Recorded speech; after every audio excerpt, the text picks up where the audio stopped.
Bismillahirrahmanirrahim. Assalamualaikum warahmatullahi wabarakatuh. Alhamdulillah, syukur kita kepada Allah SWT dengan taufik dan inayahnya pada malam ini dapat lagi kita bersama-sama dalam majlis yang mulia ini. Mudah-mudahan diampuni Allah Ta'ala akan segala dosa-dosa kita, dosa kedua ibu bapa kita, anak dan isteri kita, guru-guru kita, sahabat anak kita, jiran tetangga kita dan seluruh muslimin, muslimat, mukminin dan mukminat, diberi berkahan hidup dunia dan akhirat, dimatikan kita dalam husnul khatimah. Mudah-mudahan berkat Nabi kita Muhammad sallallahu alaihi wasallam. Amin ya rabbal alamin.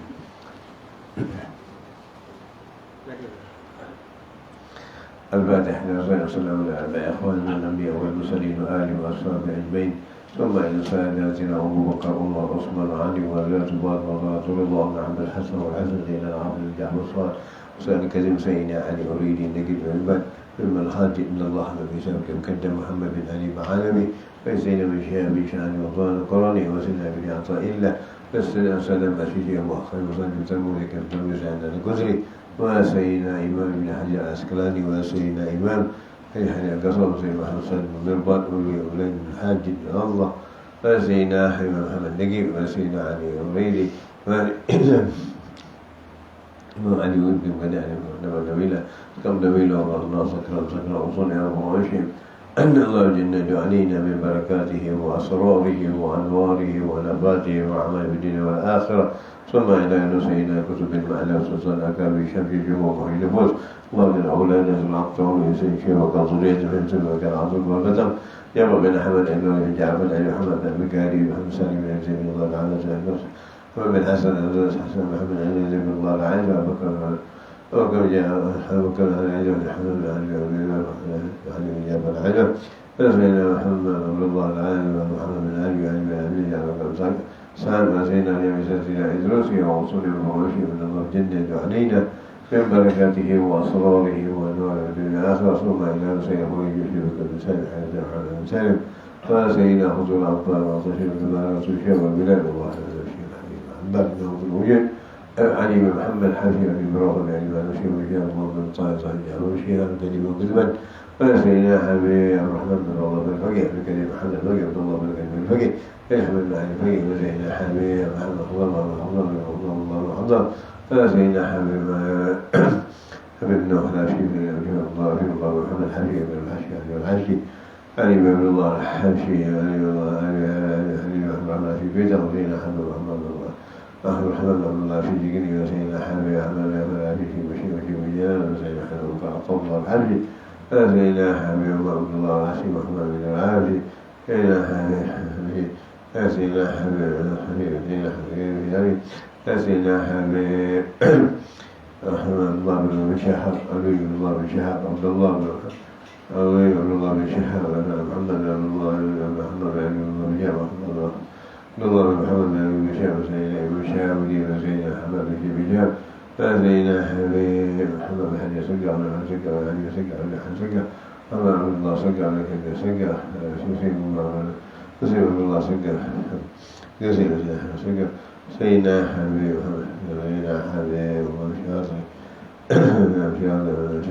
شاطئ سيدنا حبيب سيدنا حمد المالكي على سبيل المالكي سيدنا عبد الله سالم الحسن بن الله بن الله بن حلال بن حلال سيدنا حبيب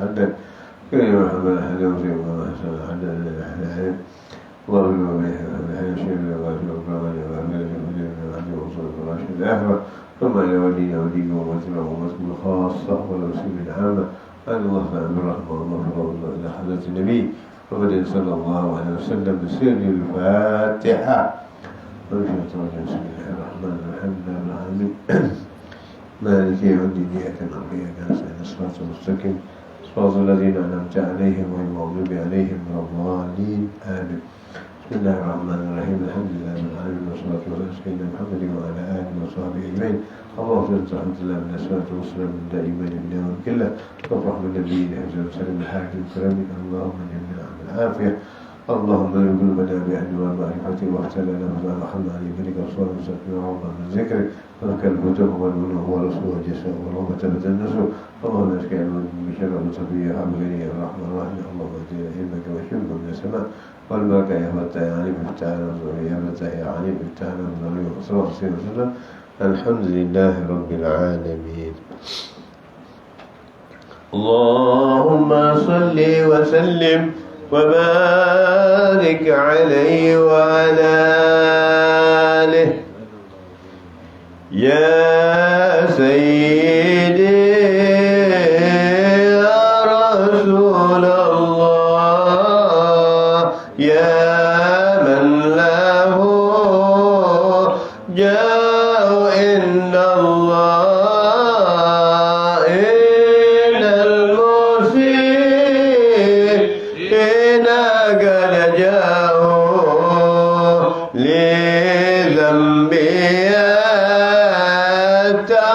يستغفرون الله. يا سيدي يا رسول الله يا من له جاه عند الله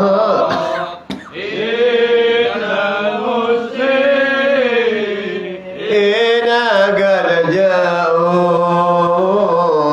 لذنبي يستغفرون الله. يا سيدا رسل علينا هيا بغار إلينا الآن. يا إمة سادة الأقطار ما علينا سلك وسري. يا سيدي يا رسول الله يا من له جاه عند الله إن المسيء قد جاءوا لذنبي يستغفرون الله. نادي محمد زوي الله ذاك ابن عيسى مثلا ثم المقدم ولي الله غوث الورى قدوة القادات. يا سيدي يا رسول الله يا من له جاه عند الله إن المسيء قد جاءوا لذنبي يستغفرون الله. ثم الوادي هل دين الله صاقبنا خارق العادات. سيدا كامل الأواب العيدار ملعن القدر. يا سيدي يا رسول الله يا من له جاه عند الله إن المسيء قد جاءوا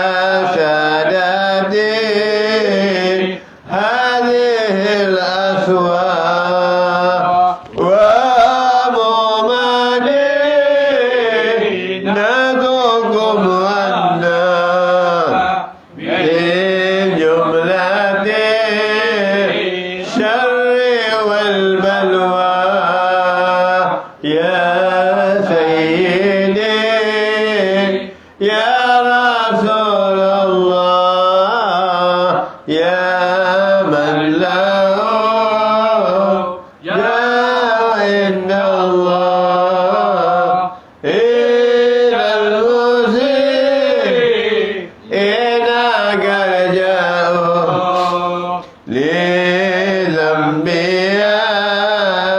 تغفرون الله يا للحسن والنسب الحسنى والعلم والتقوى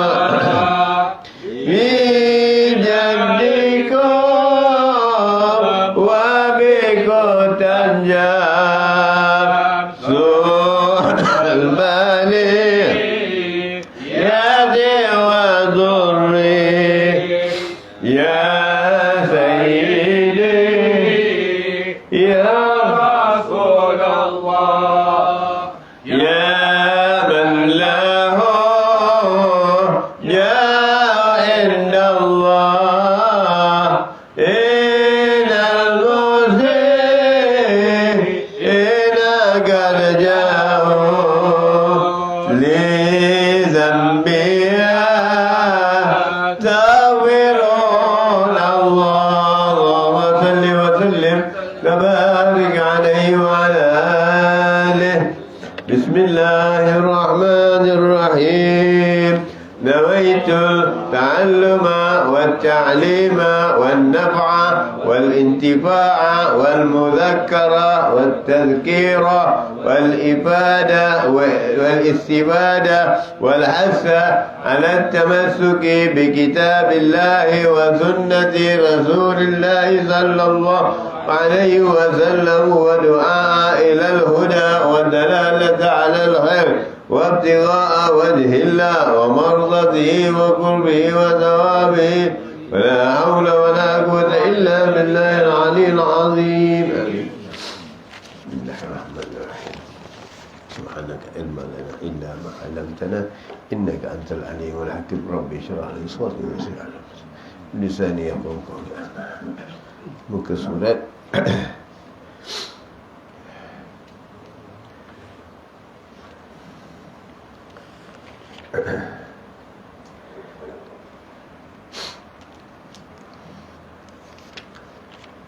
dengan fadilah Jumaat ni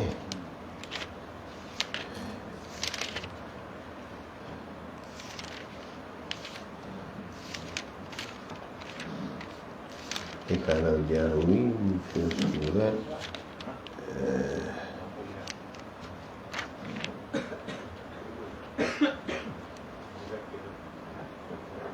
bab-bab kelebihan jemaah tu kan.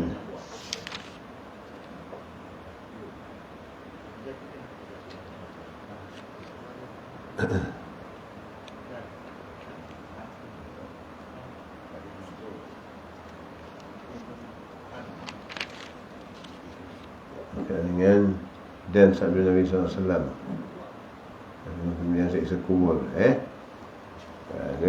sabda Nabi SAW Bismillahirrahmanirrahim Rasulullah SAW kebanyakan siksa kubur itu daripada kencing, yakni dengan sebab tiada istibrak daripadanya, maknanya kencing yang tak tus. Jadi kalau biasanya kencing ini lelaki bisa kata kalau kencing biarkan dia tus, dihamkan 3 kali kalau nak tus ya, dihamkan 3 kali supaya dia tus.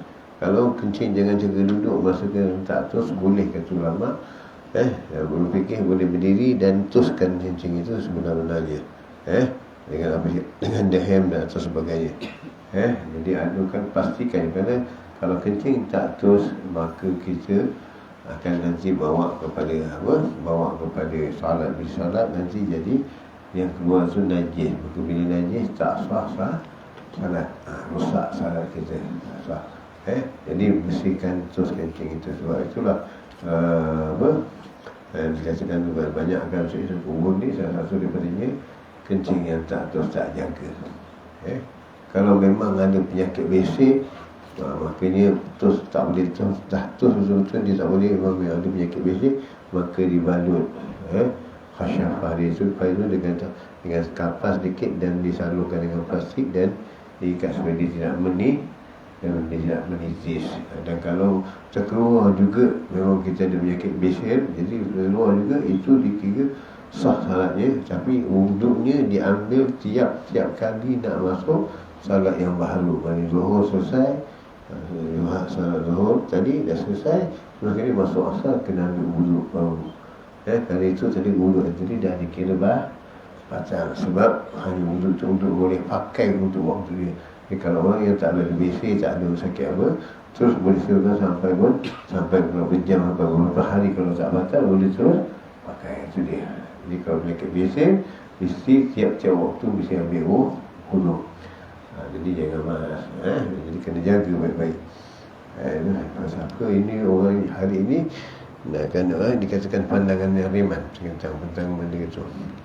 Kemudian riwayat Syekhan bahawasanya Nabi SAW lalu di atas kubur, maka sampai bahawa kena seksa keduanya. Adapun salah seorang daripada keduanya, maka adalah dia berjalan dengan namimah, yakni mengadu-ngadu domba, yang mengadukan manusia, adu domba dan sebagainya, antara masa supaya berkelahi mereka itu. Dan adapun yang satu lagi ini ia tiada istibrak, maknanya dari kencingnya. Qala sallallahu alaihi wasallam, man qala yaumul jum'ah li sahibihi wal imam yakhutub ansit au takallama au taqawwala au abasa au isyarah biyadihi au bi ra'sihi faqad lagha, wa man lagha fala jum'ata lah.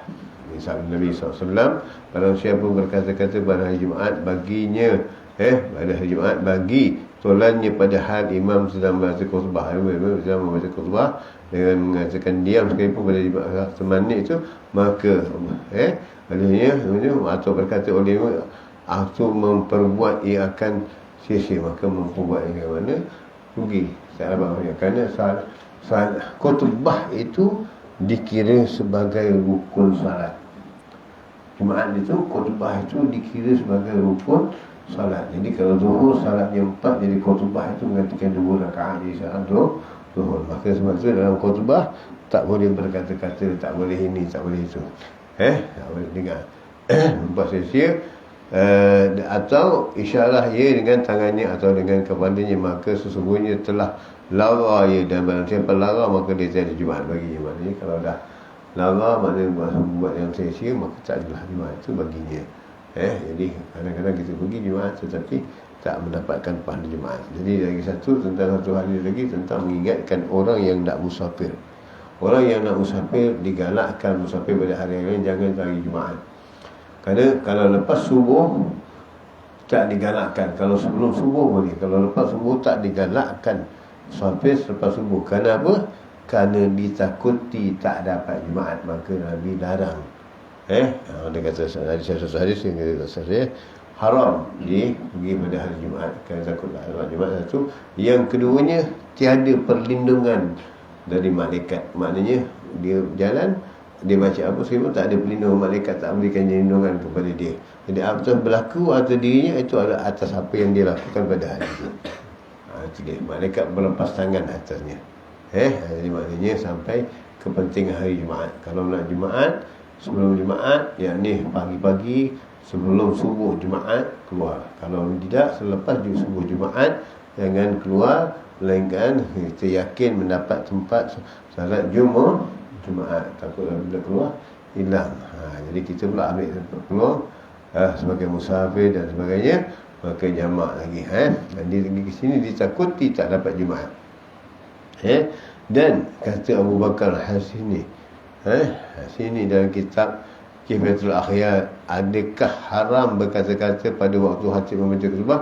Maka padanya ada 2 qaul. Salah satu daripada kedua qaul itu haram telah dinas atas olehnya Imam Syafi'i pada qaul kadim, dan dengannya berkata Imam Malik dan Abu Hanifah dan Imam Ahmad. Yang terlebih rajih daripada kedua riwayat baginya. Kerana sabda Nabi SAW, apabila berkata engkau bagi tulan kamu pada hari imam baca khutbah pada Jumaat, diam berlima, maka sesungguhnya lara engkau, dan makna lara itu berdosa.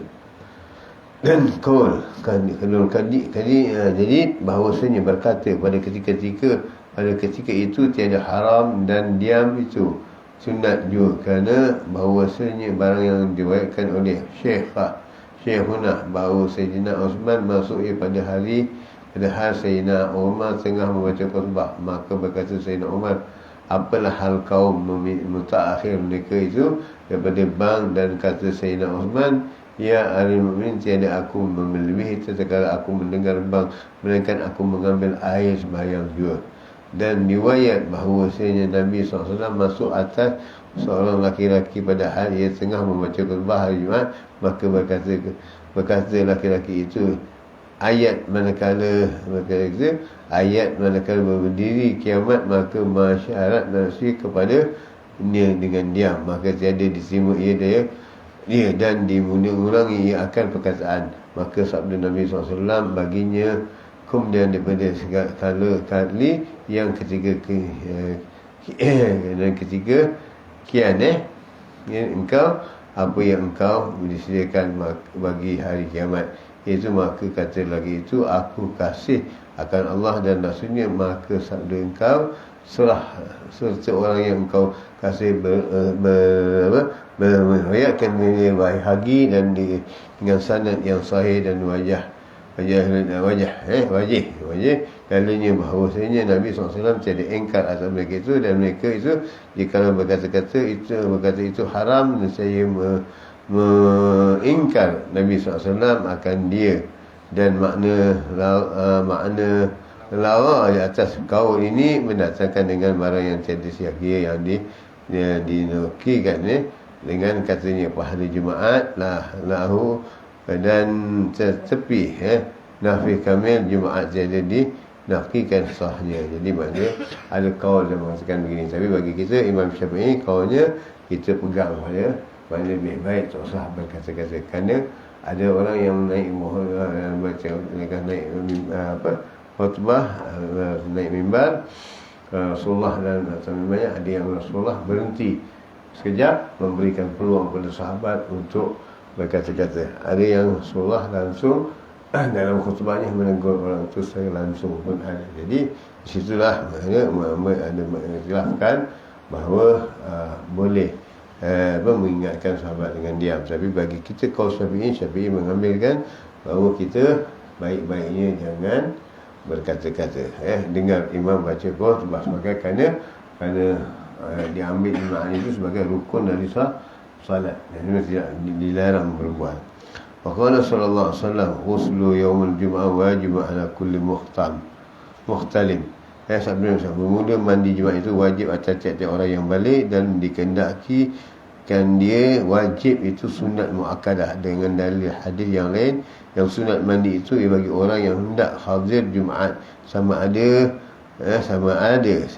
lelaki atau perempuan, merdeka atau sahaya, bermukim atau sampai. Jadi mandi sunat Jumaat ini sunat sebagai seorang muakkadah digalakkan mandi pagi hari sunat Jumaat, ini sebelum pergi solat Jumaat mandi mandi meniatkan dari itu ataupun nama saja aku mandi sunat Jumaat kerana Allah Ta'ala. Jadi mandi itu seluruh badan, kerana dengan itu nanti insya-Allah mudah-mudahan Allah memberikan cahaya di seluruh anggota kita.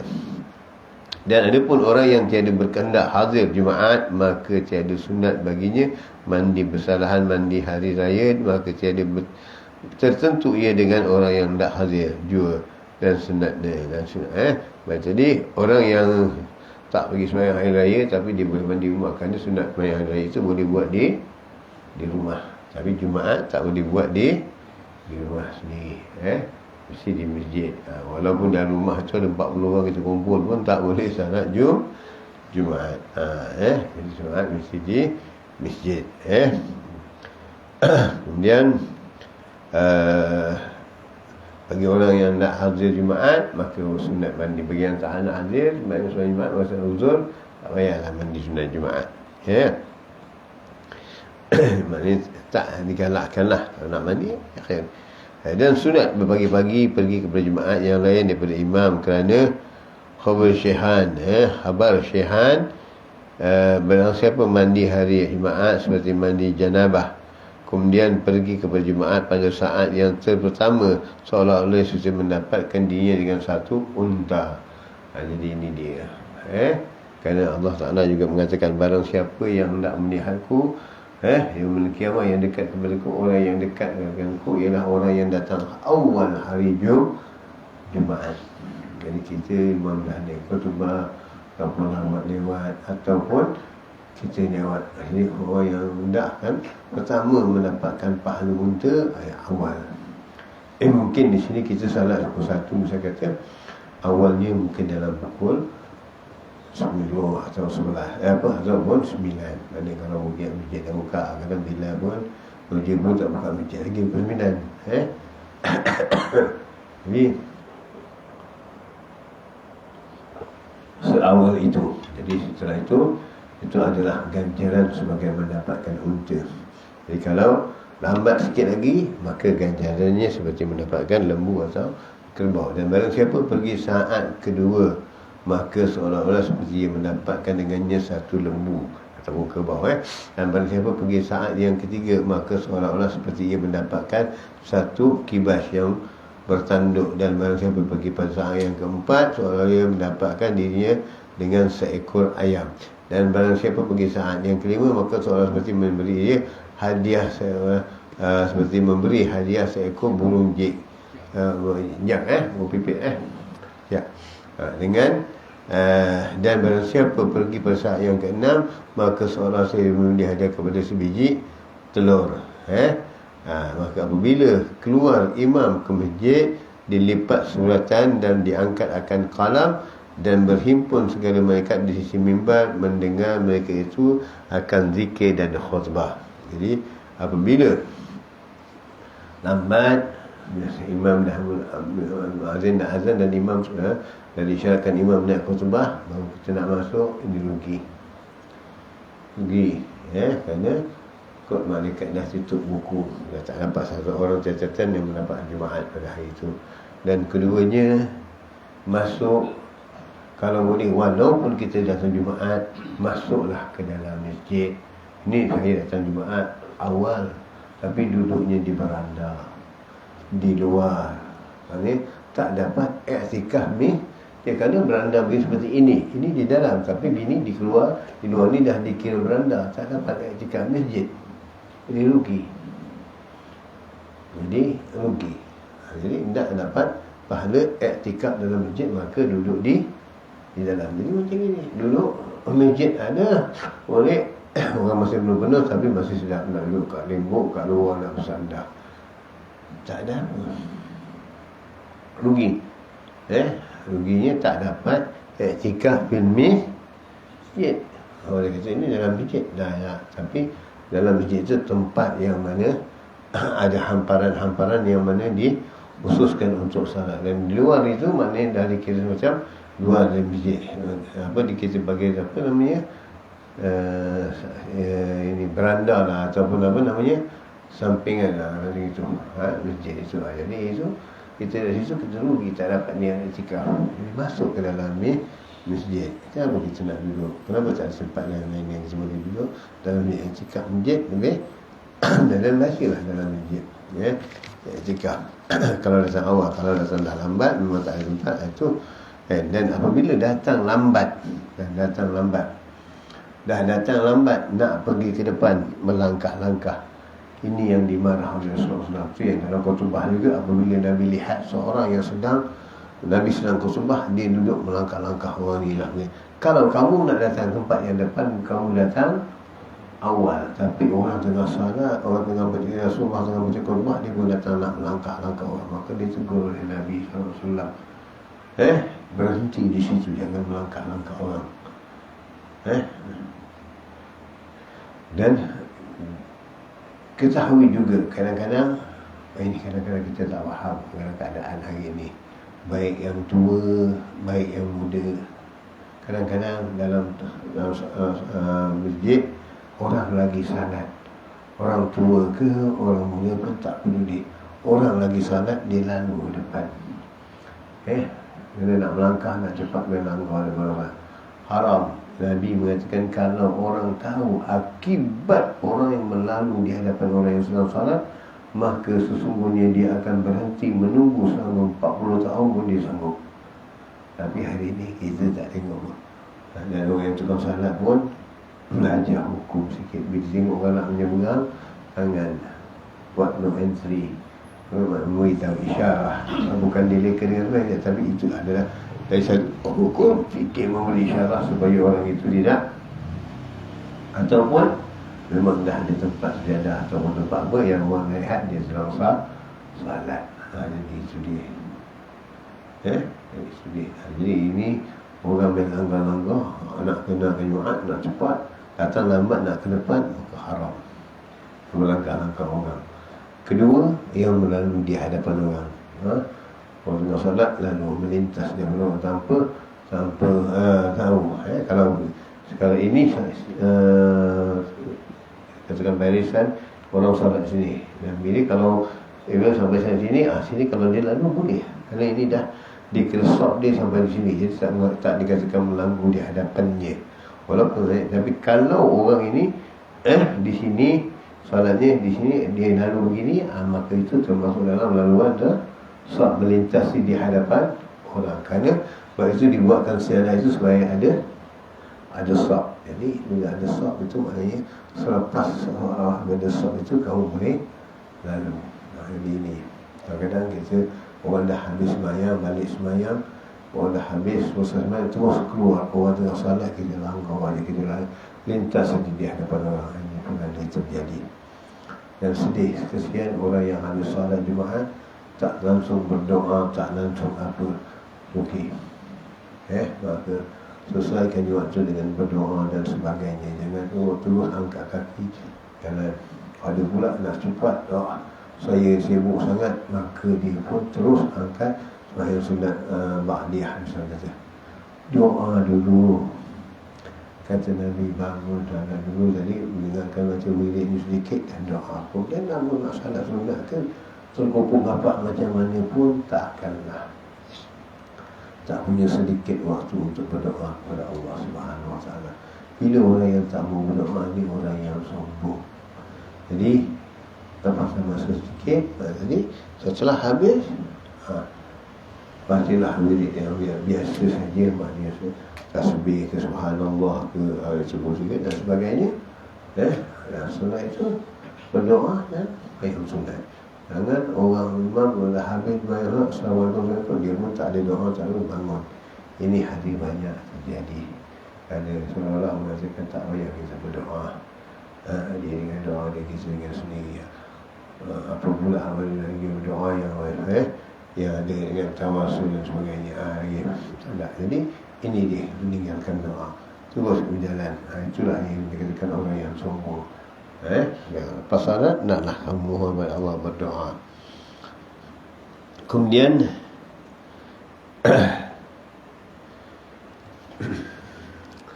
tadi tentang kedatangan hari Jumaat itu tadi fikirlah. Fikirlah di mana kita. Hari ini kita lihat kita di mana kita datang ni waktu Jumaat. Kalau kita di awal, alhamdulillah. Kalau kita di tengah dapat unta pun, dapat kambing pun, alhamdulillah jadi. Tapi kalau tak dapat apa-apa langsung, rugilah kita. Maka apabila keluar imam ke masjid, dilipat suasana. Itu dikatakan tadi, malaikat lipat. Adapun imam, maka sunat baginya mentakhirkan perginya kepada Jumaat. Wa qala Nabi sallallahu alaihi wasallam, man adrakal Jum'atu falahu indallahi ajran mi'ati syahid.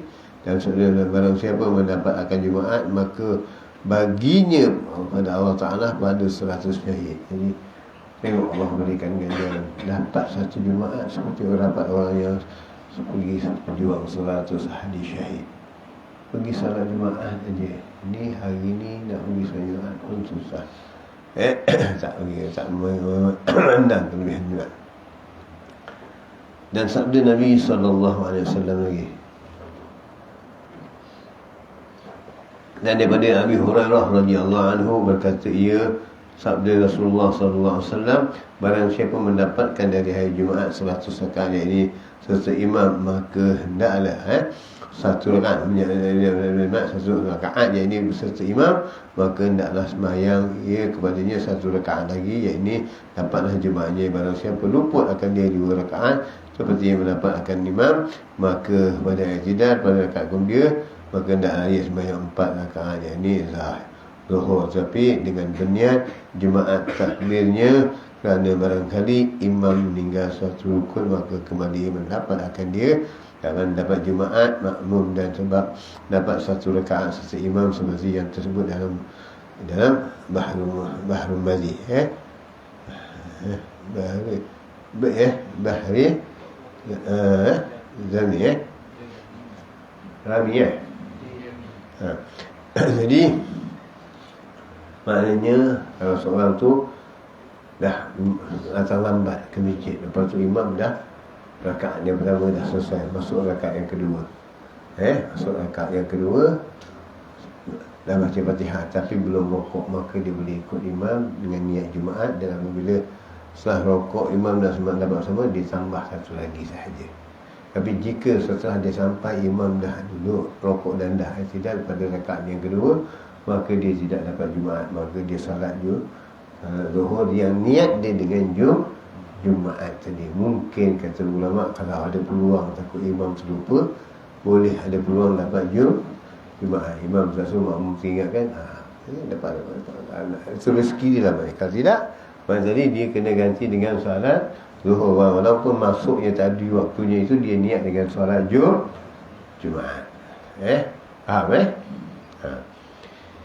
Jadi itulah maknanya. Jadi sampai macam gitu, Nabi berikan keringanan kepada kita, maknanya salat walaupun dapat bersama dengan imam satu rakaat pun dikira dapat Jumaat. Tapi kalau boleh duduklah mendengar khutbah dan sebagainya untuk Jumaat. Dan datang pada hadis bahawasanya Nabi SAW kemudian daripada sembahyang subuh bersandar pada mihrab, maka sabdanya, hai segala muslimin, apabila telah pada hari Jumaat menyeru azan akan malaikat, maka datang mereka itu akan Baitul Ma'mur pada langit. Dan yang keempat, adakah bagi 4 penjuru satu penjuru daripada yakut dan yang merah, dan satu penjuru daripada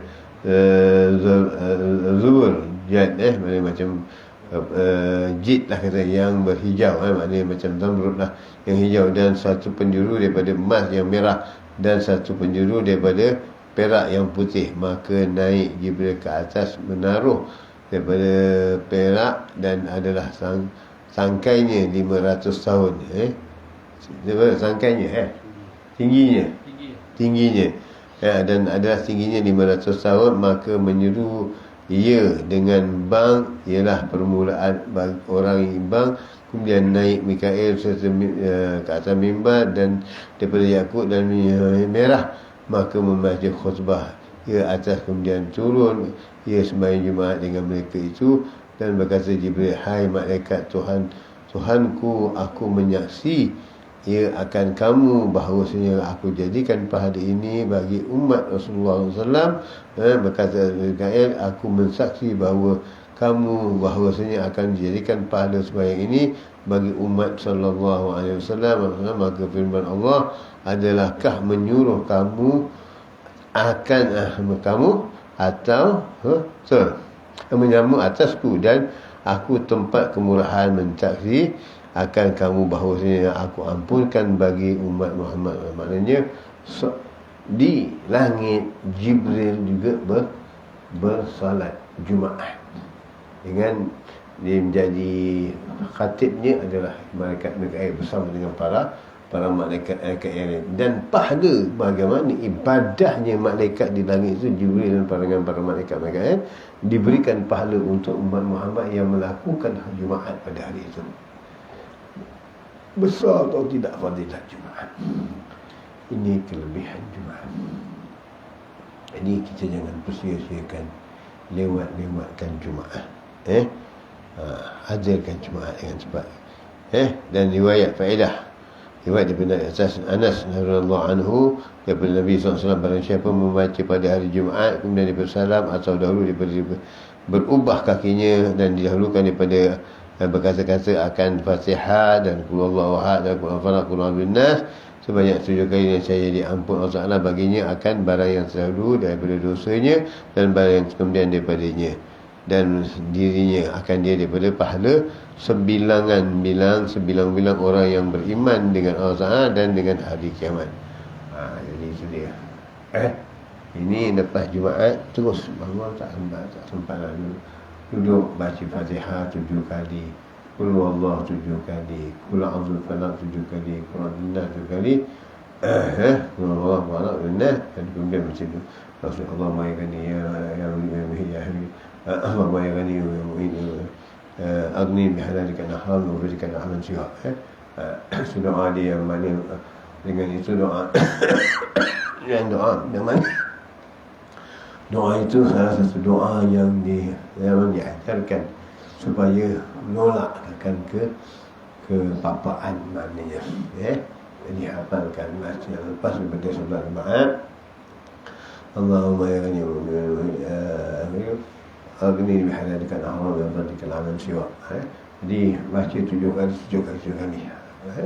Bacakan tu lepas sebelum berubah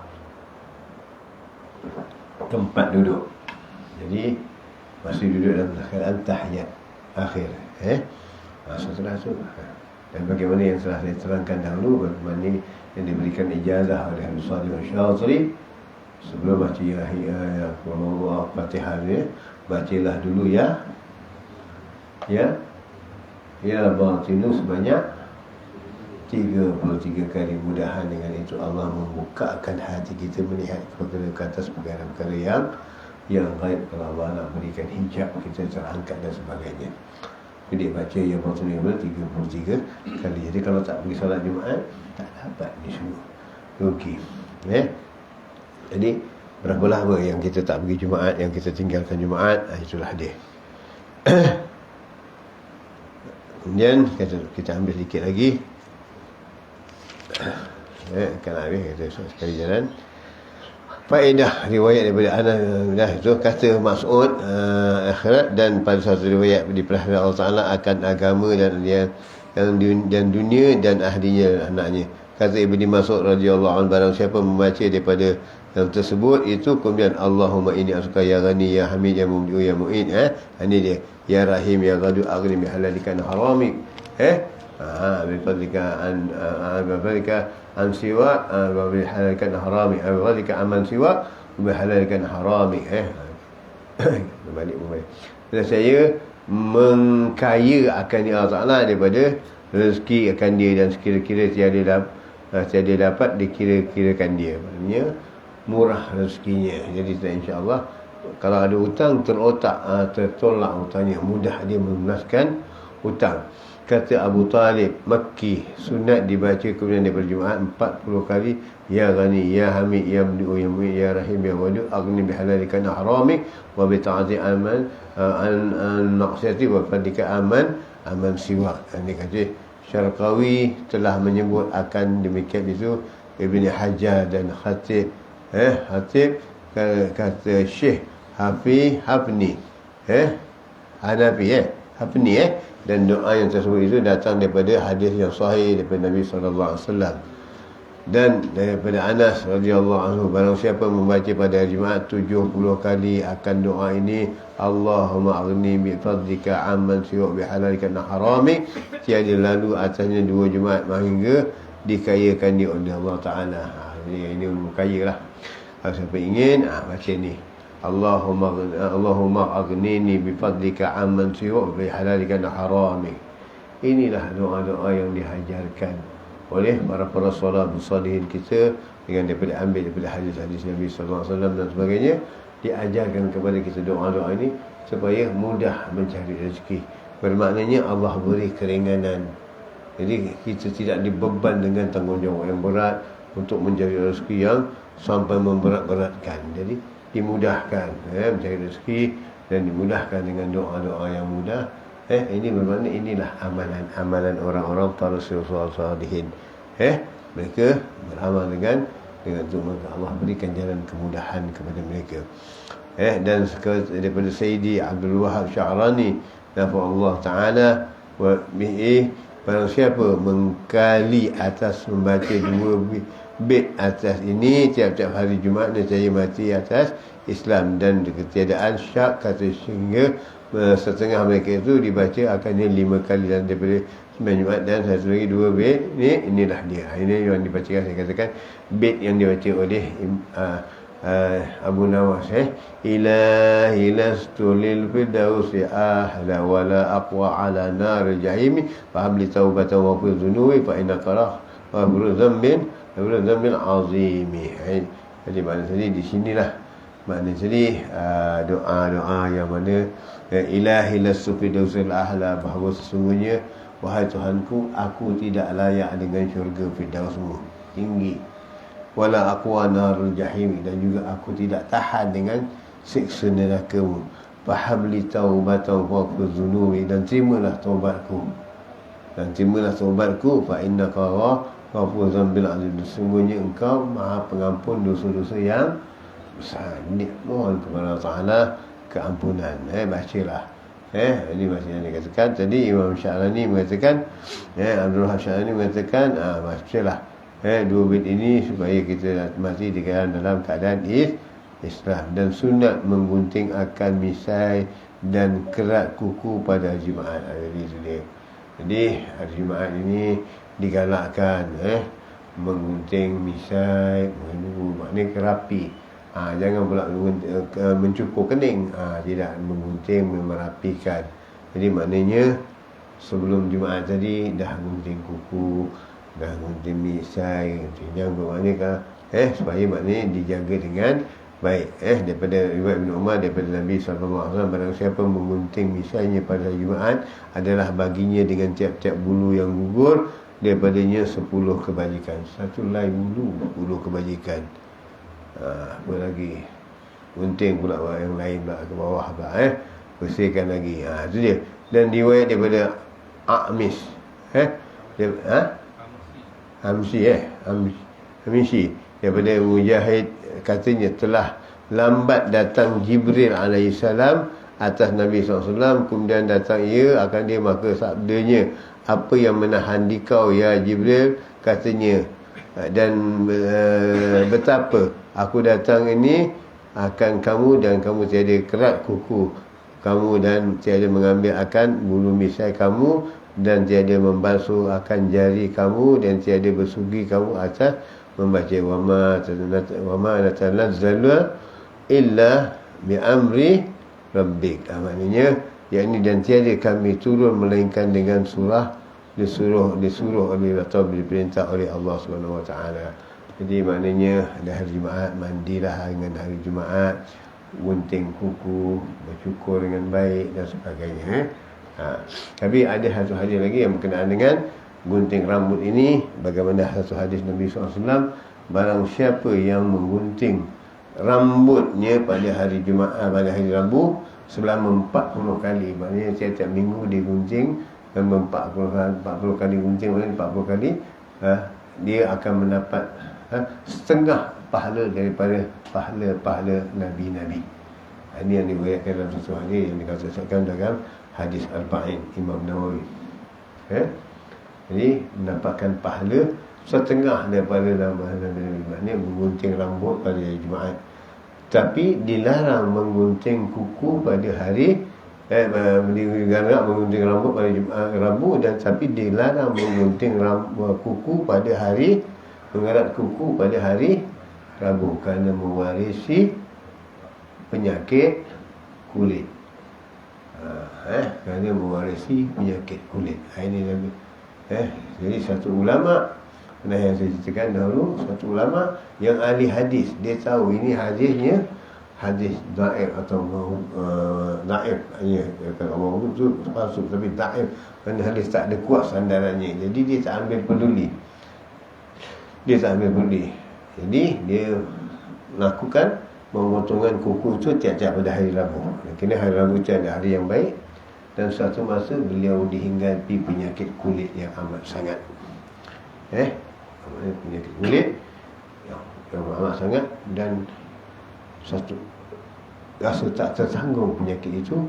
Dan satu malam dia bermimpi dengan Nabi, bertemu dengan Nabi sallallahu alaihi wasallam. Maka dia mengatakan, ya Rasulullah, doakan aku supaya campurlah tanganmu kemudian dengan dia di bahagian tubuhku, agar mudah-mudahan penyakit aku sembuh dengan berkatmu. Kata Rasulullah, kenapa kamu dah aku tegah dalam hadis bahawa jangan gunting buku pada hari Rabu, kenapa lakukan? Ya Rasulullah, itu hadis Daif tak kuat sandarannya. Kata Nabi SAW, walaupun itu hadis Daif tak kuat sandarannya, tetapi itu adalah dari kalamku, kata-kataku, cuma perawi atau periwayatnya Daif tak kuat. Tapi itu adalah dari kata-kataku. Kenapa engkau tidak mempercayai kata-kataku? Nangis imam ini. Menyesal dalam perbuatannya. Maka kata Nabi SAW, baiklah, aku doakan dan aku sapukan tanganku di tubuhmu, insyaAllah engkau pulih semua. Begitu dia letakkan SAW di tangannya di tubuh orang itu, disapukan, langsung pulih penyakitnya. Jadi itulah jadi gunting rambut, gunting kuku ada hari-harinya. Jangan gunting pada hari Sabtu, jangan gunting pada hari Ahad kerana mengundang penyakit. Ini semua dah diatur oleh ulama, dah dibawa oleh Nabi SAW. Jadi kita pergi kedai gunting hari Ahad, gunting hari Sabtu tak ada apa. Dan lagi satu, gunting rambut. Itu bagaimana ada hadis Muslim, Bukhari dan Muslim, maknanya Sahih Muslim. Maknanya kalau boleh, guntinglah rambut dengan sebaik-baik guntingan. Macam orang tua-tua kita dahulu gunting macam mana? Gunting GI kata orang, kepas rapi. Hari ni gunting rambut tingkat-tingkat, ada pula tengah pula ada kosong, lapang, ada pula panjang begitu. Ini mewarisi akhlak orang majusi. Dia digunting macam baik. Ini contoh. Kalau rambut kamu boleh ikut majusi, bagaimana penghidupanmu? Kemas, rapi. Hari ni pula potong color pula bagi lelaki, bagi perempuan, color rebonding lah ini. Haram. Kalau inai boleh, tapi kalau dye dia haram sebab tak sampai air. Jadi bila tak sampai air, mandi wajib, mandi hadas besar tak sah. Begitu juga mandi jenazah tak sah. Jadi ini dia. Baik lelaki, baik perempuan, ingat rebonding lah ini kedai. Kalau inai lain. Dan suka juga saya mengingatkan lagi sekali, jangan sampai lelaki menyerupai wanita. Hari ini wanita menyerupai laki-laki, laki-laki menyerupai wanita. Wanita dipanggil tomboy, lelaki dipanggil gay ke itulah dia. Rambut panjang. Jangan menyerupai wanita. Nabi tegah daripada menyerupai wanita. Tapi nak buat macam mana? Katanya fashion, katanya kegemaran yang tak digemar oleh Rasulullah SAW. Nabi punya rambut panjang, tapi hanya paras bahu, tak lebih. Tak berbatas, maknanya sampai ke sini dengan rambut yang lebat. Ini rambut melebihi paras bahu, menyerupai akan wanita. Lelaki menyerupai wanita haram, wanita menyerupai laki-laki juga haram. Dengan rambut pendek, kepala pendek dah tak pakai tudung, tak kenal badan tebam besar. Lelaki ke perempuan, tengok bilik 3-4 kali, tengok spotlight, ada spotlight tak spotlight, ada pula spotlight, tanya apa khabar, suara pula lain. Ini lelaki yang menyebut ingin kamu telah diberi nikmat oleh Allah sebagai seorang laki-laki. Kenapa kamu inginkan seperti perempuan? Kalau kamu itu hunsa muskil, boleh. Tapi kamu jelas bukan hunsa, kamu itu laki-laki. Hunsa punya dua alat, yang mana dia boleh menggunakan salah satu alat, yang mana dia kuat pengaruhnya di situ. Ini tak punya dua alat, nak buat dua alat pula. Dah tak ada, dia belah-belah pula, dia operation nak jadikan. Ini tak bersyukur. Ini haram hukumnya. Kamu dijadikan lelaki, kamu tukar kepada menyerupai hukum haram. Haram. Bagaimana ini? Ini jelas ini manusia lupa daratan, lupa menyukur nikmat. Kamu telah diberi sifat laki-laki, gunakan sifat lelaki. Hari inilah manusia yang maknanya susah. Di dunia lagi susah. Susahnya bagaimana? Minta maaf. Susahnya bagaimana? Susahnya bila masuk tandas. Saya perempuan lah. Nama lelaki nak masuk tandas lelaki takut. Nak masuk perempuan kan menjigit perempuan. Banyak pula air lelaki. Inilah dia manusia, dikatakan manusia dua alam. Di situ Allah dah punya kesusahan dan keraguan. Jadi bagaimana kalau mati besok dalam keadaan susah dan keraguan? Pilihlah baik-baik. Permainkan diri kita. Allah beri kita sifat lelaki, gunakan sifat kita sebagai sifat lelaki. Memang Allah jadikan kita wanita, gunakan sifat wanita. Hari ini wanita membuang kesifatan, hancur dunia. Hancur. Inilah yang kita nampak. Inilah yang terjadi hari ini. Lupa pakai seperti laki-laki, tomboy, bercampur pergaulan seperti laki-laki, seolah-olah dah tak ada batas ni. Aurat tetap aurat, pergaulan tetap pergaulan yang terbatas. Ini bagaimana hari ini? Fikirkan dan renungkan. Jika kita punya anak-anak yang sebegini, ambil. Oh, anak saya memanglah jadi macam gini, semula jadi. Semula jadikan, didikan macam mana? Maka ditegah ibu bapa mesti, oh inilah apa Allah Ta'ala bagi saya dugaan. Dugaan itu kamu hadapi, maka kamu cari jalan penyelesaiannya dengan membalikan kepada mereka itu semangat-semangat. Sebab itu tengok Rasulullah mengajar anak-anak lelaki, diajar pergi berenang, diajar pergi memanah, diajar naik kuda. Ini anak lelaki diajar bersolek, ambil khusus solek. Yang tak solek sekarang ni, orang perempuan dah tak ada jadi ma'andam. Yang menyolekkan orang wanita lelaki yang merupai seperti wanita tu kan diurus solek. Seorang perempuan yang nak menikah kemudian panggil orang yang sebegini, haram. Kerana bukan wanita, itu adalah laki-laki. Yang memegang tubuh badanmu, yang menyulikmu adalah laki-laki, bukan wanita. Haram. Ini hari dipanggil jadi ma'andam. La haula wa la quwwata illa billah. Fikirkanlah, perbuatan ini haram. Jadi kita galakkan dengan memanggil ini. Fikirkan baik-baik. Itu laki-laki, itu bukan wanita. Anak kita perempuan dipanggil, disolekkan. Bagaimana? Kena tak kena gayanya? Di mana hukum yang kita pegang? Dan bermakna kita meremehkan hukum Allah Subhanahu wa ta'ala.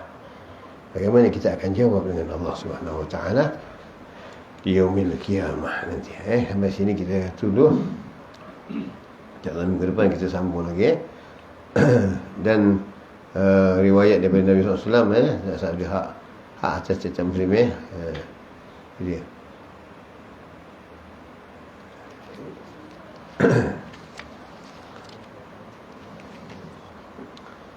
dan kemudian kita baca sikit daripada hikam.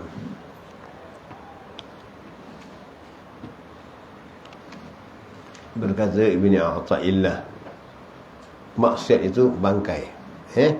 Bangkai di sini termasuk dalamnya syahwat dan maksiat.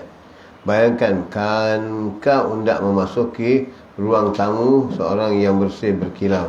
Sementara sepatumu kotor dan apa yang kau rasakan, pasti kau merasa malu dan mungkin sungkar untuk memasukinya.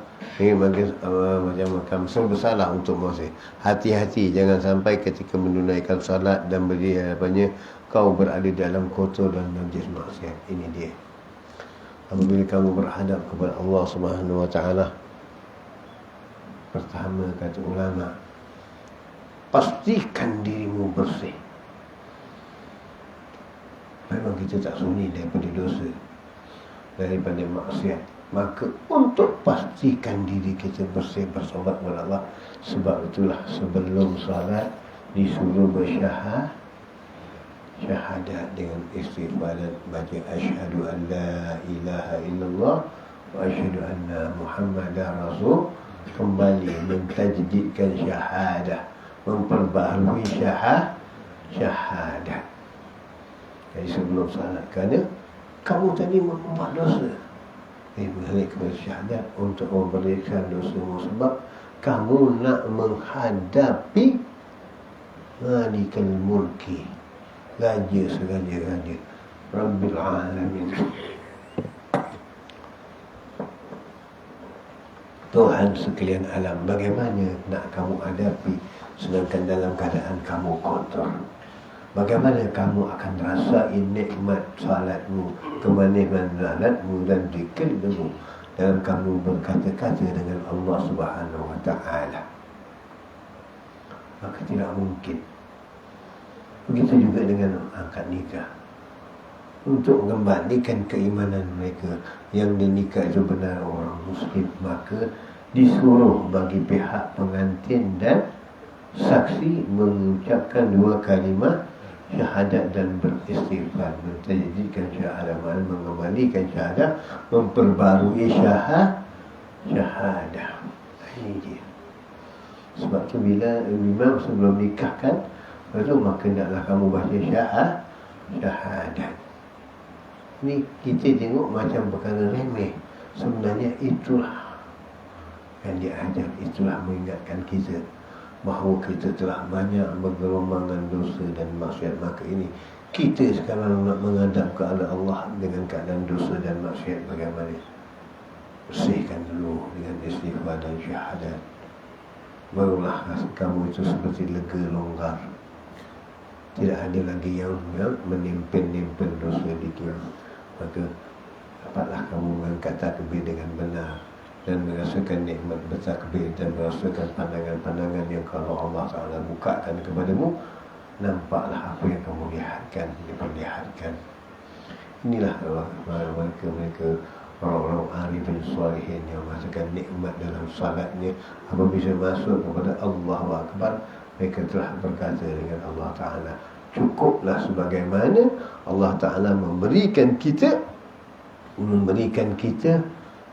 dalam suratul Fatihah. Bismillahirrahmanirrahim. Alhamdulillahirabbil alamin. Masih untuk Allah. Ar-Rahmanirrahim untuk Allah.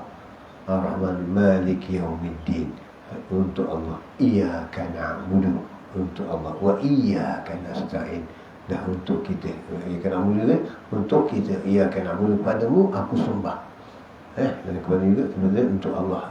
Ketika sembah untuk Allah dan kepada kita, untuk kita berjanjian dengan kita.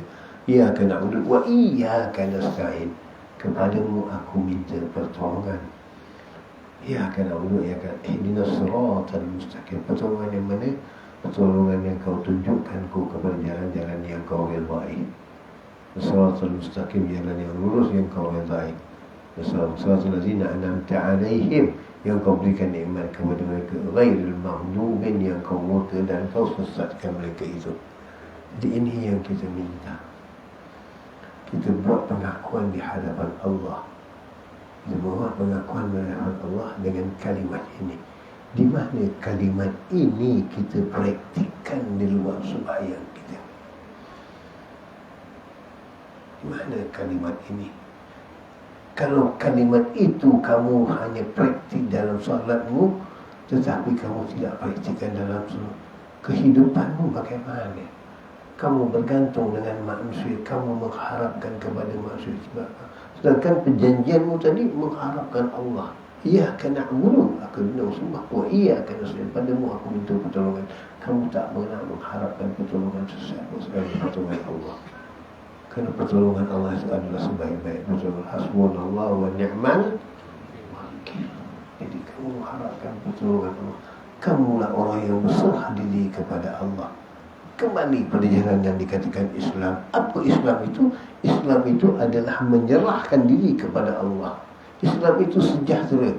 Dan makna Islam yang sebenarnya bukan kesejahteraan saja, tetapi Islam itu adalah mengikat diri kita dengan Allah SWT. Maknanya menyerahkan bulat-bulat diri kita kepada Allah. Itu namanya Islam. Kan Islam itu adalah penyerahan. Bagaimana kamu menyerahkan dirimu kepada Allah? Kenapa menyerahkan diri kepada Allah? Karena Allah itulah sebaik-baik untuk diserahkan diri kita. Kerana Dia yang mencipta kita, yang mentadbir kita, dan Dia kita mengatur kita. Allah lah sebaik-baik pencatur. Allah lah sebaik-baik pencipta. Wallahu khairul khaliqin. Allah lah sebaik-baik pencipta. Bagaimana kita penyerahan kita kepada Allah Subhanahu wa ta'ala? Ini kembali pada ucapan kita dalam salat kita. Jadi bagaimana nak merasakan nikmat salat, keseronokan salat, sedangkan perbuatan kita berbeza. Jadi sebab perbuatan kita berbeza, pertama tadi sebab kita ada maksiat, ada dosa yang kita bawa. Dosa bagaimana? Dosa yang kita bawa dengan makanan kita, dosa yang kita bawa dengan mulut kita, dosa yang kita bawa dengan tangan kita, dosa yang kita bawa dengan mata kita, dosa yang kita bawa dengan hati kita, dan sebagainya, dengan kaki kita dan lain. Jadi dosa-dosa itu telah diajar oleh Rasulullah SAW. Hanya hati tak boleh ambil air, hati tak boleh. Tapi hati itu dicuci dengan istighfar dan taubat. Tetapi dosa-dosa lain, dari dosa mata, dosa tangan, dosa kaki, diajar mengambil wuduk dengan benar, membasuh, membuangkan dosa-dosa itu. Kerana wuduk itu menggugurkan segala dosa. Ini halus Islam, praktiknya halus. Kalau kita bahaskan daripada awal ambil wuduk sampai kepada solat, cukup cantik dan terhalu dan teratur. Jadi waktu kita ambil wuduk itu dosa kita tersungkur jatuh. Jangan nampak wuduk kesat, hancur, dosa kering. Kerana wuduk itu menjatuhkan dosa-dosa. Tapi kalau kita dah kesat, air wuduk tak ada lagi, dah kering, dosa saya itu lagi habis. Kalau saya dah selalu ceritakan berkenaan dengan Musa Al-Karim dengan Sayyidina Hanbal, yang sering saya ceritakan begitu. Jadi jangan kesal, biarkan air itu mengalir mencuci. Kan Nabi katakan seorang yang melalui sungai sebanyak 5 kali sehari, adakah orang itu bersih atau tidak bersih lagi? Pasti bersih dari kotoran mandinya. Kerana 5 kali sehari menyeberang sungai. Jadi ini wuduk tadi membersihkan dia mula. Tetapi duduk itu akan rosak apabila dalam keadaan wuduk kamu berbual-bual, berkata-kata. Macam ya, pas wuduk tak ada. Kerana sebab itu setiap anggota yang dibasuh olehmu dalam wuduk disuruh berdoa. Tetapi habis itu kau nombor berapa buat naik ini? 14 naik nombor ekor tengah wuduk. Ini kita. Jadi bagaimana akan dapat rasa kemanisan dalam salat? Kerana permulaan wuduk itu telah hancur. Kemanisan berwuduk itu telah hancur, telah lebur. Sebabkan kita sendiri yang, kerana setiap orang yang mengambil wuduk ini dipayung oleh malaikat. Kita tidak sedar. Sebab itu Nabi mengatakan, al-wuduk silatul mu'min. Wuduk itu adalah senjata orang Islam. Jadi dengan mengekalkan wuduk, selamat kamu ke mana-mana sekali insya-Allah, dan selamat kamu daripada khianat, dengki, hasad, dan sebagainya. Dan begitu juga dengan mengekalkan wudu. Kata Ibn Al-Badawi, salah satu dari orang-orang yang akan dipilih oleh Allah Ta'ala menjadi awliya-Nya. Ini bagaimana kita? Kan orang yang sentiasa dalam wudu, sentiasa dalam taharah, sentiasa dalam kebersihan. Batal ambil. Ini yang diajar. Jadi kita bagaimana wudu kita, kebersihan kita. Bila ada dalam wudu teringat nak melakukan maksiat, nak buat dosa, ini dalam keadaan berwudu lah. Takkan kamu nak lakukan maksiat, takkan nak tipu orang sedangkan dirimu berwudu. Fikirkan baik-baik. Inilah cara digabungkan kerohanian dan syariat di situ untuk mendapatkan kita satu nikmat yang diberikan Allah, kurnia dalam sembahyang. Sebab itulah sembahyang ini diberikan oleh Allah langsung kepada Rasulullah melalui Isra Mi'raj, kerana keladatan, kenikmatan dan rahsia-rahsia dalam sembahyang banyak terkandung. Dari mulai takbiratul ihram sehingga selesai, dan perjalanannya adalah melalui wudu yang teratur, tertib dan bersih. Jadi aturkan baik-baik. Jangan kita ambil remeh. Jadi inilah dia. Kenapa bila kita salat tak bersih? Sebab dosa-dosa kita tidak gugur kerana kita bawa bangkai. Jadi bertaubat, kembali kepada Allah Subhanahu Ta'ala. Jadi di sini rasakan malu. Hati-hati jangan sampai menunaikan salat berdiri di hadapannya kau berada dalam keadaan kotor kerana rasa maksiat, najis maksiat. Jadi mohon kepada Allah Ta'ala sini. Mohon ampunkan dosa dia, bersihkan maksiat. Wudu. Innallaha yuhibbut tawwabin wa yuhibbul mutatahhirin. Jelas dalam Al-Quran semua dah diatur. Cuma kita tidak mengamati dan tidak menghalusi sahaja akan jalan-jalan ini. Kalau kita lihat satu persatu, Islam ini indah dan cukup tertib dan mengajar umatnya bertertib dengan akhlak yang mulia. Inilah tertibnya.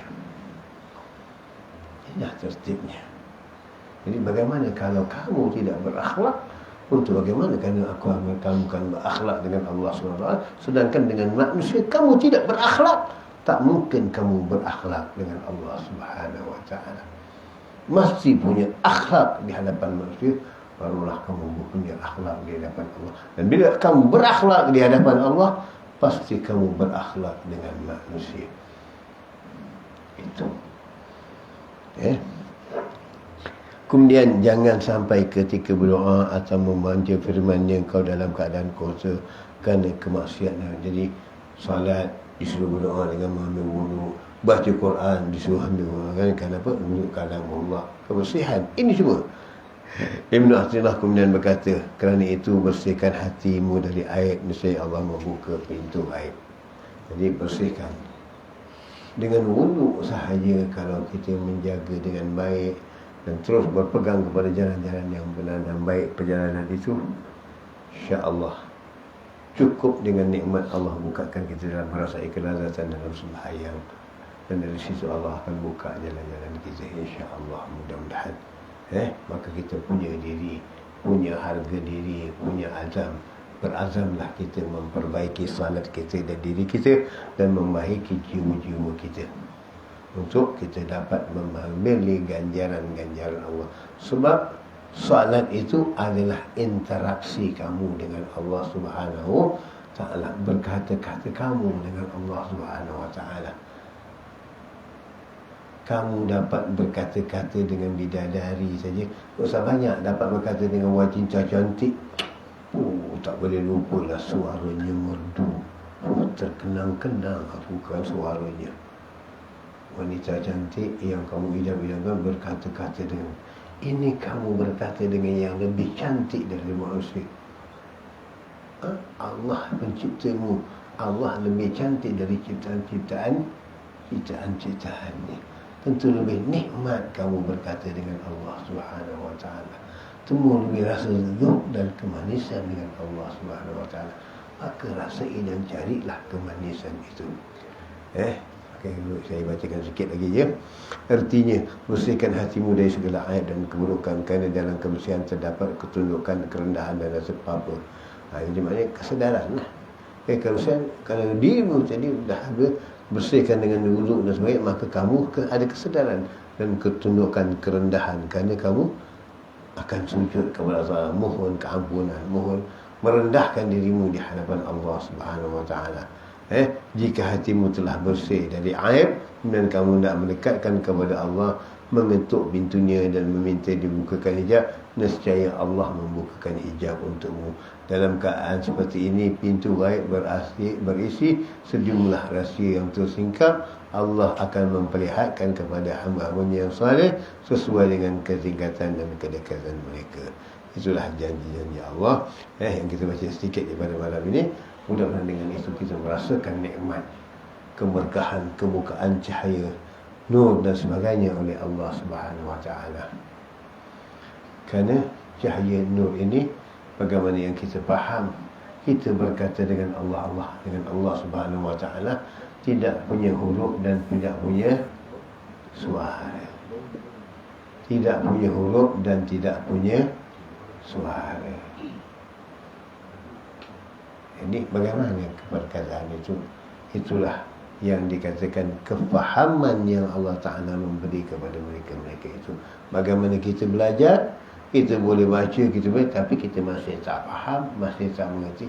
Maka itulah maknanya kita punya pengetahuan kita. Begitulah para uswasrin, apabila telah dibukakan hijab baginya, maka berinteraksi tanpa huruf, tanpa berjaya, tapi bahkan mereka faham dan mengerti kerana telah diberikan kefahaman oleh Allah Subhanahu Ta'ala.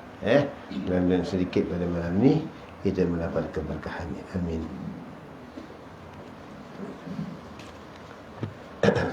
Dan yang terakhir, kita baca kitab Risalah Al-Mu'awanah Al-Haddad, muka surat 69 ya.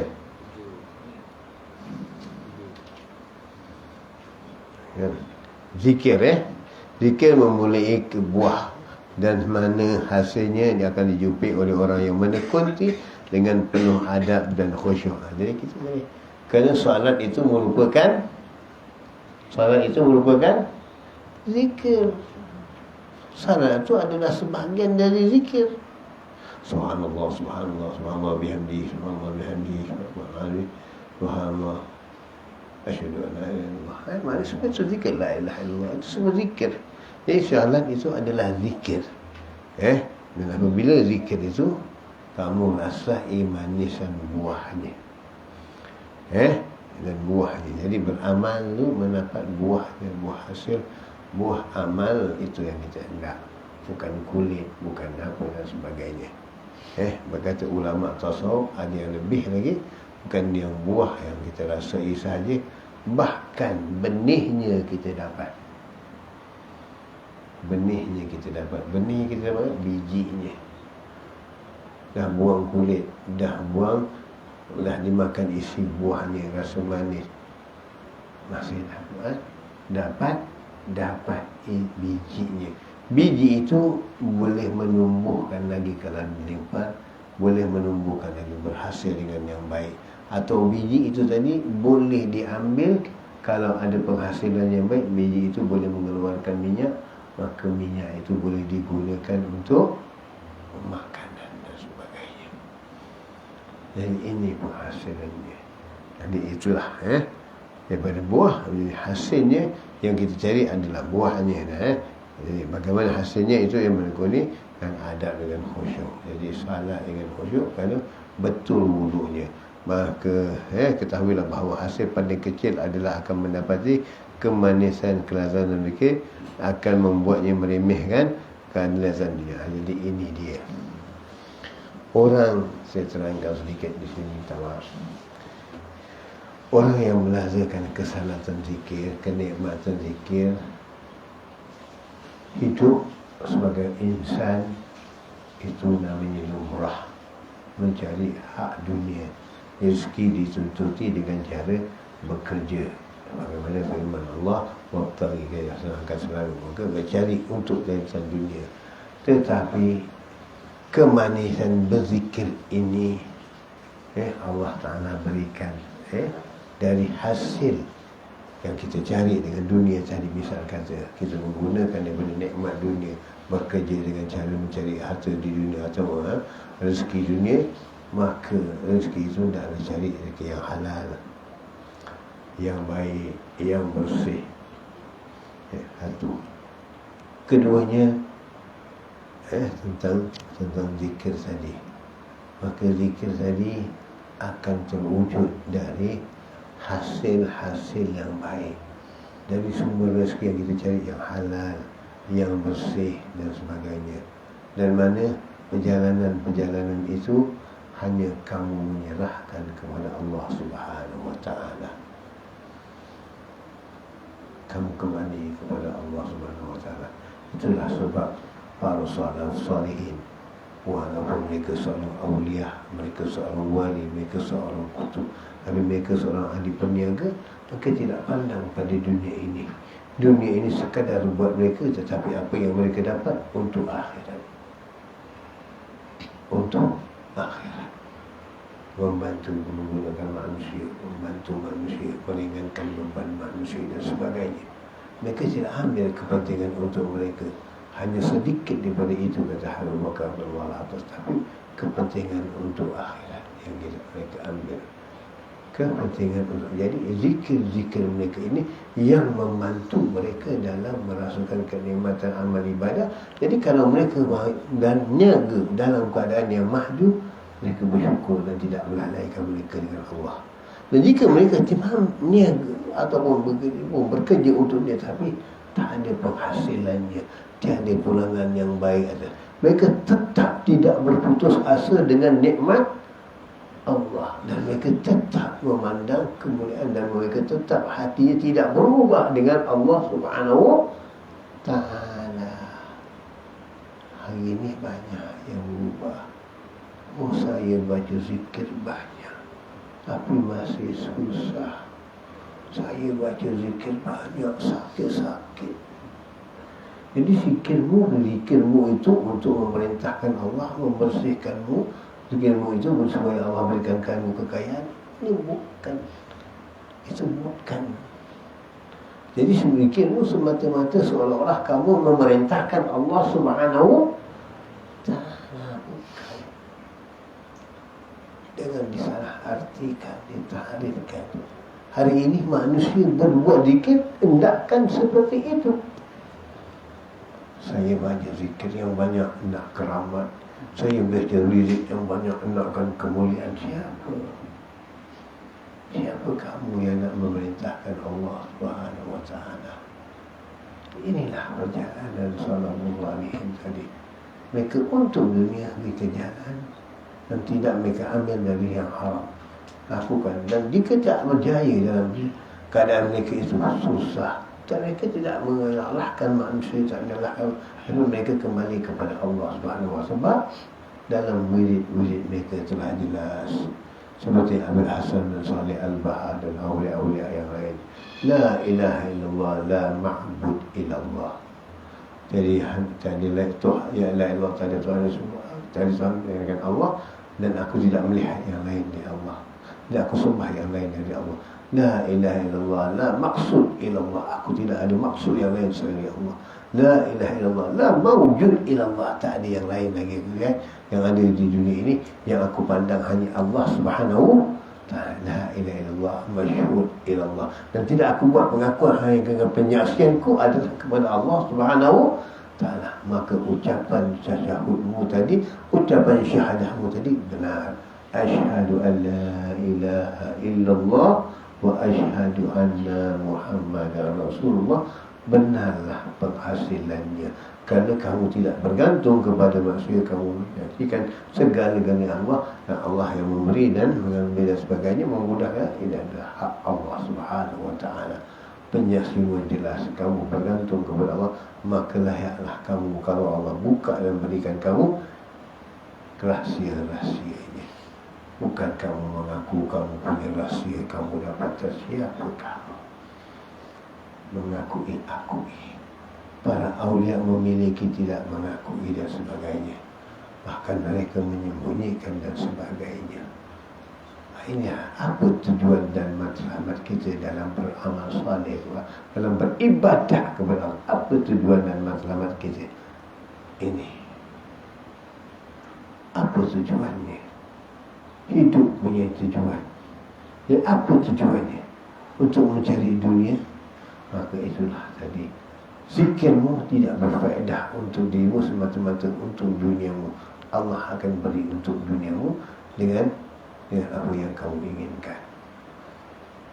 Zikirmu, maka huruf-huruf zikir tadi akan berubah, bukan dari kemanusiaan untuk Allah, tetapi sebenarnya kamu biar Allah mewujudkan kadang-kadang. Ini yang kamu dapat. Kalau nak bahaskan panjang, semua saya berikan penerangan saja. Dan di situlah kamu merasakan seolah-olah ini punya keramah, ini punya kelebihan dan sebagainya. Padahal bukan. Sebab itulah apabila berzikir, ada ustaz saya dah masuk syarikat, saya berzikir, saya nampak ni apa. Jangan tergiur dan berhati-hati. Fikirkan di mana dan pergantungannya dan apakah tipu daya dan sebagainya, muslihah dan sebagainya. Inilah yang dikatakan kamu perlu kembali kepada guru yang Rabbi, biar diberikan kepahaman apa yang kamu dapati, kamu yang lihat. Kerana syaitan juga bijaksana dalam menggila dan menipu manusia. Kamu kata saya berwirid banyak, saya baca zikir banyak, saya dapat ni, saya dapat tu. Padahal itu adalah rahsia Allah. Tapi minta maaf cakap. Ada yang setengah wanita saya berzikir begini, tapi auratnya tak pernah ditutup dengan berapi. Jadi dari mana kamu dapat itu? Sedangkan auratmu didedahkan. Oh, saya dapat alamat ni. Itu sebab perhatikan dahulu Rasulullah SAW bagaimana Raba'atul Adawiyah menyembunyikan dirinya, bagaimana Sayyidina Fatimah Zahra menyembunyikan dirinya dari dilihat oleh para lelaki. Bagaimana ni? Minta maaf, hari ini banyak yang begini. Saya zikir, saya nampak ni, saya nampak tu, saya nampak ni. Nampak apa? Jangan tertipu dan terpedaya. Kerana itu kaji dulu balik semula diri kita. Apa pemakanan kita, apa amalan kita, dan bagaimana bisikan itu. Setelah itu refer, cari guru yang baik, refer betul-betul adakah ini petunjuk atau sebagainya. Yang setelah saya katakan selalu untuk maknanya ulang sikit saya lagi, kerana ini berkenaan dengan zikir bagaimana yang Allah kan, untuk kita merasa ini ematnya. Jadi ada daripada yang zikir kita baca datang bisikan dari syaitan, ada yang datang bisikan daripada hawa nafsu, ada yang datang bisikan dari malaikat, dan ada yang datang bisikan dari Allah Subhanahu wa taala. Inilah ilmu laduni yang diberikan Allah Taala. Di situlah faham betul-betul, mengenali betul-betul dengan asli, sampai kita lupa. Kita tak sedar, oh saya dapat begini. Bukan mudah. Minta maaf cakap, hari ini seoranglah yang susah nak dapat satu ganjaran, akan berusaha sepenuhnya untuk dapat satu. Ini bukan mudah. Begini juga dengan halnya, banyak rintangannya, banyak ujiannya, banyak tomahan-tomahannya. Dan jangan sampai kita mengungkap rahsia yang tomahan-tomahan itu baik kepada dia. Al-insanu sirri wa ana sirruh, kata Allah. Kata hadis Nabi dalam hadis Qudsi, manusia itu rahsiaku dan aku itu rahsia manusia. Jadi perjalanan harus dijaga. Jangan sampai itu keliru. Kalau saya nak bahaskan panjang sikit, kena dengan bagaimana orang tertipu dengan jin dan sebagainya. Dan berhati-hatilah. Jadi dalam keadaan berzikir, kena masuk dalam bab Allah Taala, mengenai bab zikir ini, suka saya campurkan sikit pasal zikir inilah. Jangan sampai kita tergiur terlupa. Sebab itu ulama mengajar kita dengan sebaik-baik pengajaran, dengan sebaik-baik kehidupan, dengan sebaik-baik contoh. Al-istiqamah khairul al-fahmin karamah minal karamah. Istiqamah itu adalah lebih baik dari 1000 karamah. Maka istiqamah kamu dengan betul. Istiqamah itulah yang menyebabkan akan dihasilkan kemanisan dan benar perjalanannya. Kalau tak ada istiqamah, maka ingatlah kita masih lemah. Kita masih lemah. Sebab itu kita tak boleh berdiri di atas istiqamah. Jadi perbaiki istiqamah kita dengan benar, Allah akan buka. Allah akan buka dengan sendirinya. Kerana apabila kamu beristiqamah, kamu tidak bergoyang dan kamu tidak lentuk atau tergiur dengan kamu tetap dalam landasanmu. Apabila kamu tetap dalam landasanmu, maka tentu landasan itu benar dan dapat kamu sampai kepada landasan. Kamu jalan yang kamu itu ihdinas siratal mustaqim. Itulah permintaanmu dalam salat. Jadi Allah tunjukkan jalannya yang benar. Allazina jahadu fi fanahnu lakum subula. Siapa yang bermujahadah kepadaku, maka aku tunjukkan jalan-jalannya. Maka inilah jalannya. Nah, yang sedikit pada malam ini yang kita cuba untuk mengiaskan supaya kita jangan tergiur dan terlupa dengan apa yang kita dapati, dengan apa yang kita hayalkan dengan zikir-zikir kita. Sebenarnya adalah tipu daya dari syaitan. Ini yang kita takuti. Jadi kita harus memiliki, harus memperbaiki diri kita. Yang jadi apa katanya? Al-muhasabah. Hasibukum qabla tuhasibukum. Muhasabah, kira dirimu apa yang kamu perbuat di hari, dan layak tak kamu menerima ganjaran ini? Layak tak kamu menerima ganjaran ini? Muhasabah dulu diri kita. Jadi itu dia mudah-mudahan sedikit pada malam ini. Allah memberikan kita kekuatan zahiran wa batin. Amin ya rabbal alamin. Bismillahirrahmanirrahim. Rabbana anfa'na bima 'allamtana. Rabbi amna alladhi yanfa'una. Rabbi fakihna wa fakih ahlana wa qarabatin lana fi dinina ma ahli kutri unsa wa dhakar.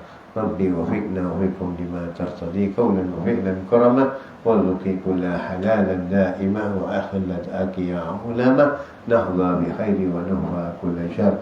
Rabbana aslih lana kulla syuyun wa agira bi ridhamika al-uyun waqdi anna rabbana kulla duyun qabla an ta'tiyana rusulul manun wafitu anta akraman satar wa salatullahi ta'shar mustafa manhil al-haqi دعانا والوبا بكتاب للناس الشفاء وعلى الآل كرام شرفة وعلى الصحب المصابيح الغرام. اللهم اهدنا بهداك واجعلنا ممن يسارع في رضا ولا تولنا وليا سوى ولا تجعلنا ممن خالف أمرك وعصى وحسبنا الله ونعم الوكيل ولا حول ولا قوة إلا بالله العلي العظيم. وصلى الله على سيدنا محمد بن أمي وعلى آله وسلم والحمد لله رب العالمين. يا ربنا ترفنا بأن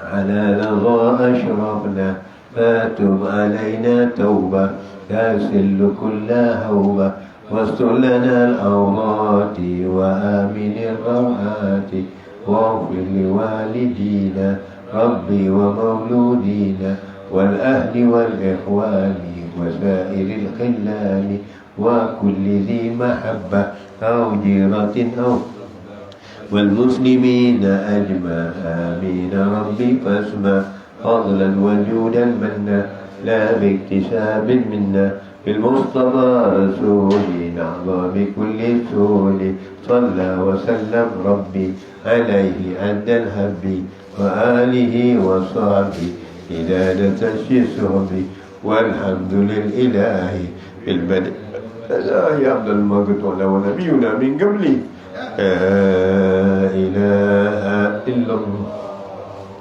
لا إله إلا الله لا إله إلا الله محمد رسول الله كلمة حق عليها نعيا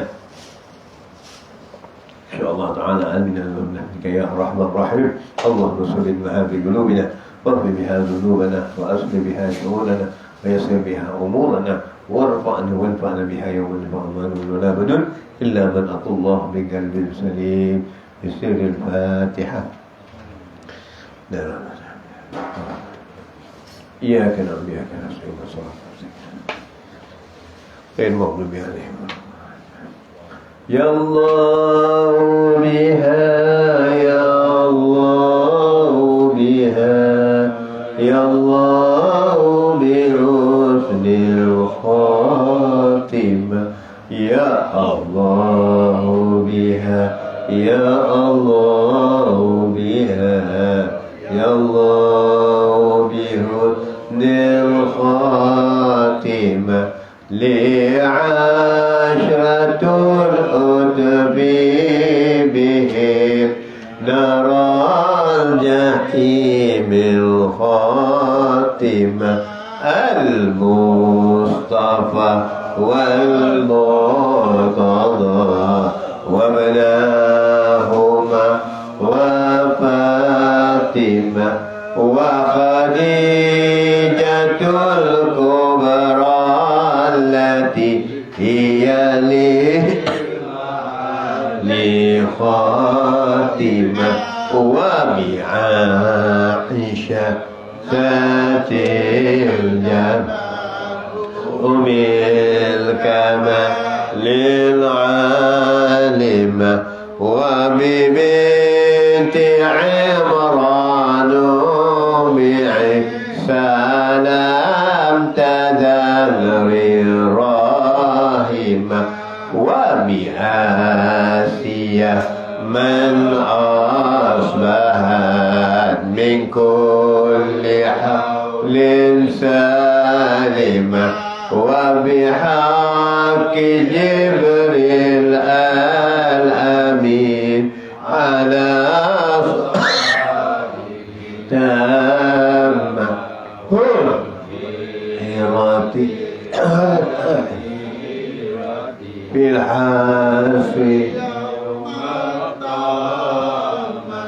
وكذاك في الدنيا إذا جت الهتوب القاسمة وبحقهم يا ذا الجلال وبصلاة القائمة أتوب بنا مسلم يا الله من كل لما وبنا الحنا ناردا وبنا المصائب عما أتوب بنا والمسلم يا الله من كل لما وبنا منا ولا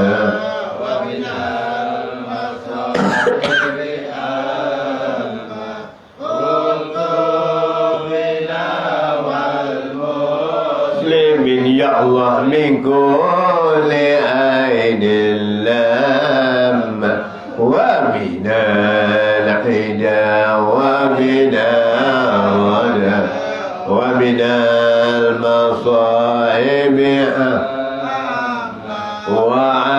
وعليهم يا ربنا منك صلاة دائما ثم صلاة على الذي خصصته بمكالمة يا الله بها يا الله بها يا الله بحسن الخاتمة يا الله بها يا الله